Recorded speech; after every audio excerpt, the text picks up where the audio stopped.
Hello YouTube, welcome. If you're here from a Twitch link, that is because naturally, with the TWAB being about weapon retirement, in my Twitch chat, I'm going to get asked a lot, hey Cammy, what do you think of weapon retirement? So that's the goal of today's video. So now let's get into it. Let's read the TWAB.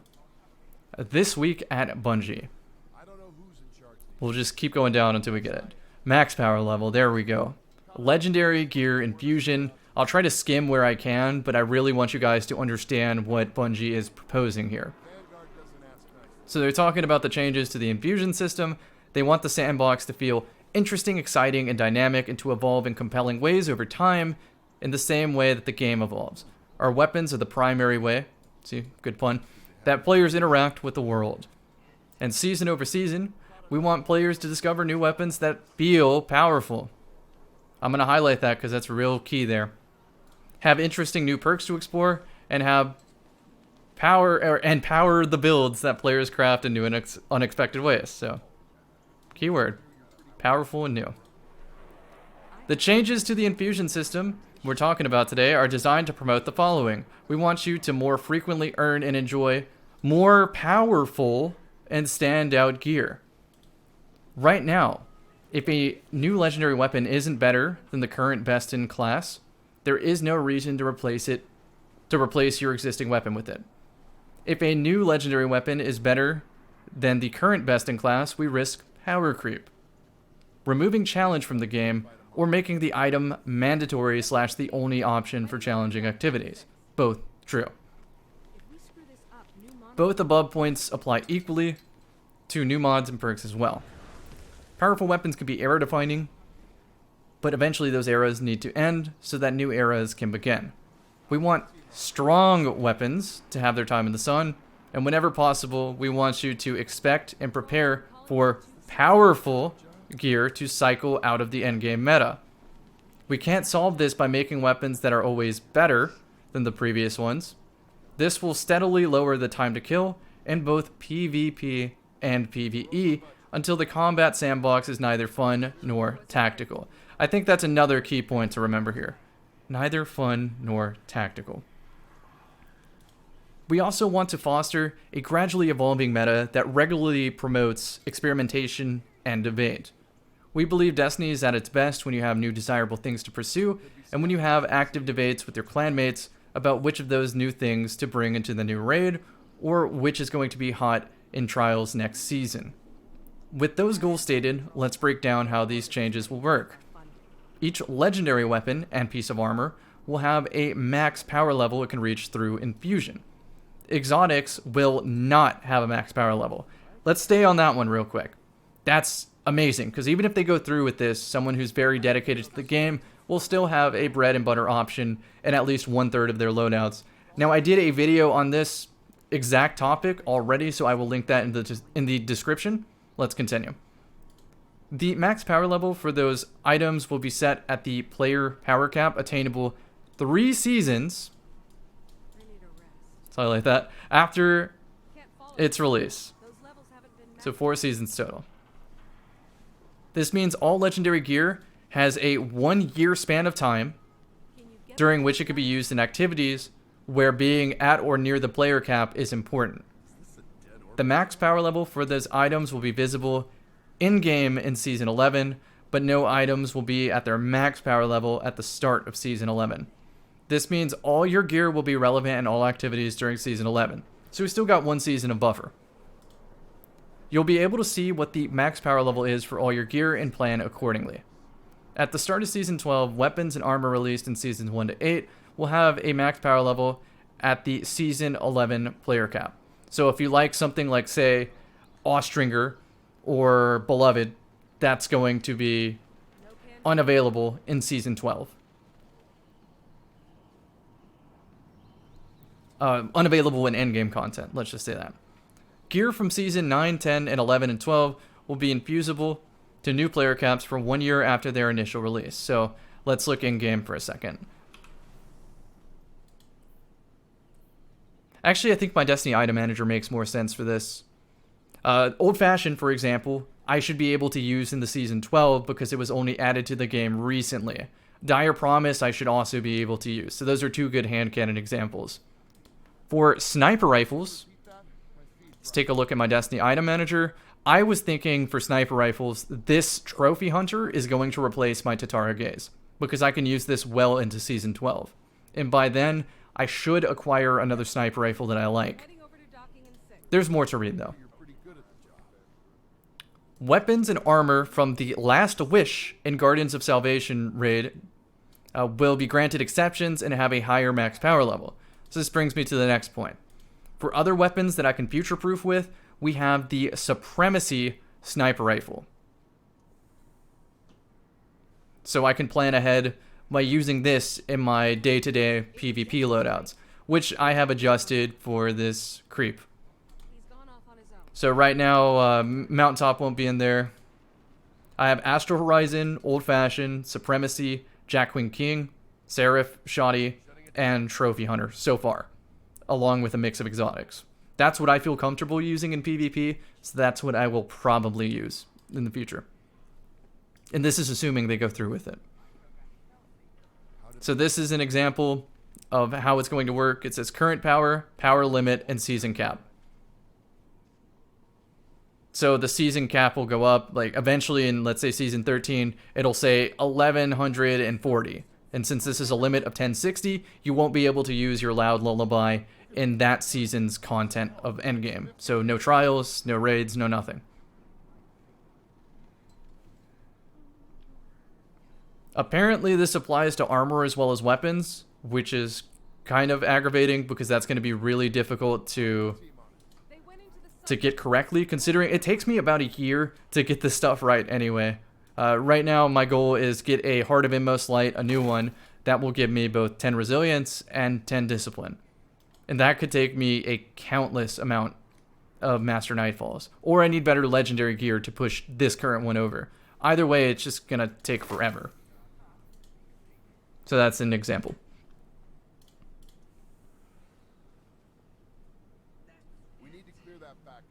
Will gear ever have its max power level updated? Not directly, but gear could be reissued in future seasons. So some of the things that I've acquired from way back in the day, like let's say Drang is a really good example here. The Drang, because this opens up the exotic Sturm. I would love to see Drang reintroduced every other season, at least once a year, so it can be relevant every year.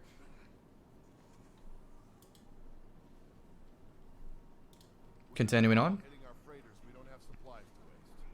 They talk about these redacted engrams, which will let you get some of those, it'll let you get things like Jacqueline King. It'll let you get things like the subjunctive SMG, the optative hand cannon, and so forth. These are weapons that were introduced in certain seasons where they had a seasonal activity, and you can no longer currently obtain these weapons. What they're doing is introducing a new type of engram that will let you access those weapons, and I think that's a really good idea. So now that we understand the system and how it works, weapon retirement or sunsetting, both terms are interchangeable, let's talk about the opinions on this. And I created a very, very, very quick chart here that says both pros and cons of yes for weapon retirement and no for weapon retirement. And we'll go through each of those. So let's talk about yes weapon retirement. Again, referencing the TWAB, it says the changes to the infusion system we're talking about today are designed to promote the following. We want you to more frequently earn and enjoy more powerful and standout gear. So weapon retirement can easily solve power creep.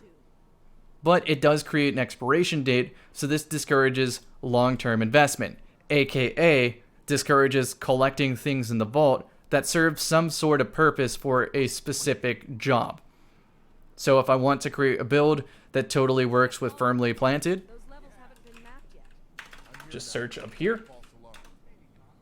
Firmly Planted. Let's start with the snipe. Oh, perfect. The snipe with opening shot and Firmly Planted. And then I can use that with my Way of the Wraith Hunter and create a flawless execution build. And then pair that with this Avalanche to do that. So there's a reason that I collect all these weapons and I'm close to 500 vault spaces at all time. It potentially makes old content irrelevant if the loot isn't useful. So the same way that in-game right now, I do Menagerie very frequently. And that's because this season, Drang is very useful. Because it is a solar sidearm and could be used with anti-barrier sidearm on the artifact mod to be able to do Grandmaster Nightfalls and that sort of thing. I'm going for one with both Disruption Break and Shield Disorient because I find that to be very useful on some Grandmaster Nightfalls. And if I have a very consistent strategy for Grandmaster Nightfalls, that means I can complete more of them in a weekend, which means higher chance of getting something like that Inmost Light that I want. So yes, doing Menagerie right now makes total sense. But if we had the weapon retirement, then Drang wouldn't be relevant because it can't be brought up to current power. So I wouldn't do Menagerie. Now, a big positive in my opinion is that weapon retirement can create a large skill gap if the new stuff is created with that in mind. So that means that we would be getting something akin to almost year 1 weapons, which have a single perk, by the way. Something that looks like this. 1 in 1. Why? Because these are easier to balance for PvP, and you can create a much larger skill gap so that your investment into getting better at the game can be more apparent. That's the advantage. Versus when you have 2 powerful perks on the same gun, it becomes less skillful to use because the perks mitigate bad aim, for example. So with weapon retirement, I don't think they're going to do this, but the thing is they can do this. They can experiment with that, where they create guns that promote more of a skill gap. And then also, no vault space problems, because why would you keep old gear?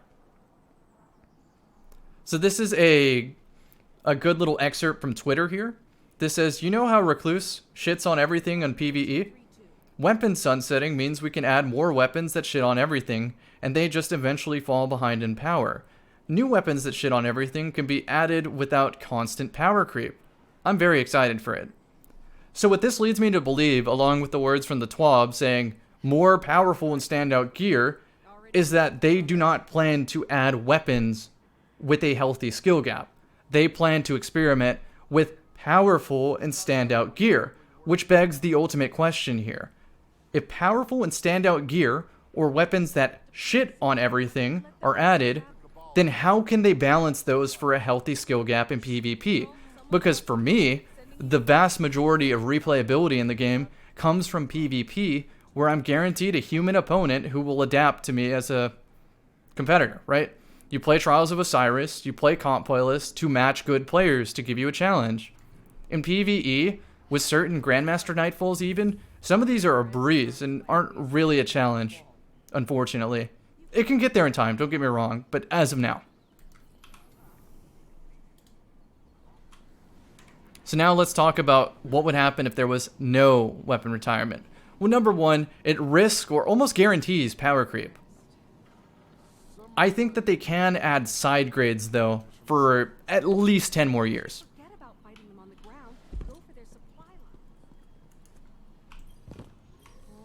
So what do I mean by side grades? Well, there's a weapon that's best in slot for a reason, right? Right now, the one that rules it is apparently the spare rations. So let's go grab one of those.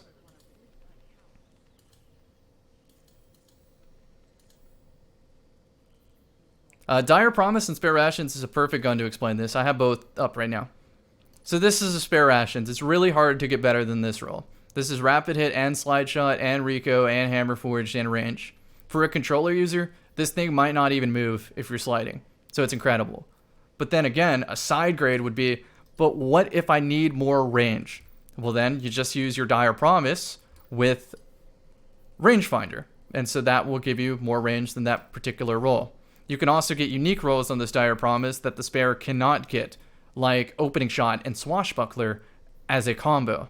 Opening Shot on a 150 is nuts, and that's a side grade. They could keep coming up with new perks, like let's say Vorpal Weapon. That's a side grade to sniper rifles, because as an adaptive frame, snipers cannot headshot supers. The adaptives cannot headshot supers. So introducing a new 90 RPM with Vorpal Weapon means that this has a unique use case, which means you throw it on when you want to kill supers. And if that's not important, you go for the other unique side grade, which is Firmly Planted and Opening Shot. You cannot get this on other adaptives. So I hope that explains what side grades are. I do think with creativity and coming up with perks like Demolitionist, like Vorpal Weapon, like Swashbuckler, and more perks like that, Subsistence, that sort of thing in the future, and then balancing it out with the overall stat package of a gun can lead to side grades, which are not necessarily best in slots for every activity, but at least they serve some purpose in the game, therefore creating an incentive to go obtain those weapons, so when you use them for that specific purpose, you are playing efficiently. So that's why my vault is almost always at 497 out of 500. For example, if I want a hand cannon with max range, 140 RPM, so that it cleans up snipers better or something, I have explosive rangefinder accurized rounds. There's so much useful stuff in this vault that could be used for specific activities or specific builds. I have both PvP drings and PvE drings. I have a row of Tatara Gazes because I'm still hunting for a Tatara Gaze with either quick draw or snapshot, a flared magwell for faster reload, and a reload masterwork. Yes, having both of those makes a difference in my day-to-day play because that means I'll be able to activate kill clip without needing anything on my gloves, which leads to a very long-term but deadly build that I can hone my skill with over time. That is the reason that I like playing without weapon retirement. I am still doing the menagerie to this day. I'm still farming the Black Armory Forges to this day because those old perk combos, those side grades, matter to me.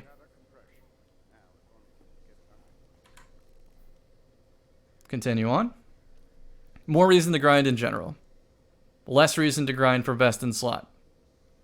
I put here, reacquiring armor is very annoying. And the reason for that is because there's just so much RNG involved in getting the high stat roll and the right distribution. They made it a lot easier when you were able to change the elements on armor though, so I will say that. Old content is relevant as long as overall balance is taken into account. Basically what I just said. I'm still grinding Menagerie. I'm still grinding Black Armory Forges. I'm still even doing Last Wish. I did it today. There's no need to reacquire what you already have, so you can immediately play with the things you enjoy. So when Season 12 hits, I could hop right into endgame PvP if I really wanted to. That's very enticing to me. That means I don't feel like I'm doing chores constantly in the game. Returning players cannot pick up and play endgame. Yeah, pretty much what I was saying there. But it also does require more development creativity for perks like Vorpal Weapon. This stuff doesn't just happen. This has to be created and balanced overall. It's sort of like Yu-Gi-Oh! Or The Binding of Isaac or a game like that, where all the old stuff is relevant, including new stuff. So they have to consider how a new item affects the overall balance of the game. And every new expansion, they have to worry more about that and work harder on that. On choosing side grades that keep the game healthy. I get that that's very difficult. But to me, that's when the game is the most fun. So this goes back to the ultimate question. If powerful and standout gear or weapons that shit on everything are added, how can they also balance those for a healthy skill gap in PvP? I've come up with some solutions for that. I don't want to leave you guys without them. I noticed the other day when I was looking at my armor that there was an extra icon there. This one, right here. It says toggle stat display. And you know what it does? It does something useless. It shows me what my stat totals are.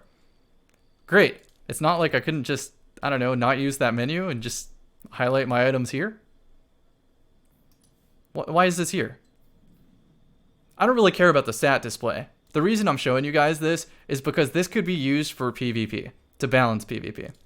Now imagine if that every weapon in the game had a random roll counterpart and a fixed roll counterpart. And you could activate the fixed roll counterpart by going into the bottom right, clicking that icon, and this malicious birthright changes from this random roll to a fixed roll with like threat detector and Genesis or something. It wouldn't be a great one, but this means that everybody could be on a fair playing field for something like the competitive playlist. So this makes it so that the RNG required to be on the same level as somebody isn't going to be so debilitating. Because, for example, it has taken me multiple seasons, like 2, 3, or 4 seasons, to get an Aniop D SMG from the Gunsmith, which I still consider a best in slot. And I have obtained many variants of that since then. But the point is, to get something like this, it could take me over a year to begin with. And if the weapon only has a competitive lifespan of a year, well, then I don't get to enjoy it for that long. So the solution would be use the icon in the bottom right. So all I have to do is obtain a single anti-OP instead of the perfect anti-OP. And some of you do play the game for just like slot machine reasons, and I totally get that in an action MMO, whatever it is. But I don't play for that reason. I play for PvP replayability in a game that offers awesome abilities and fun weapons. And mixing all that together to create very unique and fun loadouts, which makes me care about what perks are on a weapon, which makes me care about stat totals and that sort of thing. It really makes the game feel to me like it has infinite content. With weapon sunsetting, it makes me want to take a casual approach because I know my work will eventually be for nothing. So that's what I'm going to do in the future. If something like that icon display that switches it to a fixed rule and then is forced in things like the comp playlist. Just to start, the comp playlist. Doesn't have to be trials. I can go flawless with like a wet noodle. So that's my approach to the game from now on. I'm going to take a casual approach, which means, let's say season 12, season 13 hits. Awesome. Pretend I just logged on for the first time. This is what I'm going to do. No joke. Every single season, if weapon sunsetting is a thing. I'm going to go up to Zavala. Greetings. I'm going to turn in my thousands of tokens, which, by the way, I do have stored up with Gifts of Vanguard tokens. I'll turn in my thousands of tokens. I'll look on Light GG real quick. Let's go to Light GG. Whatever these things are.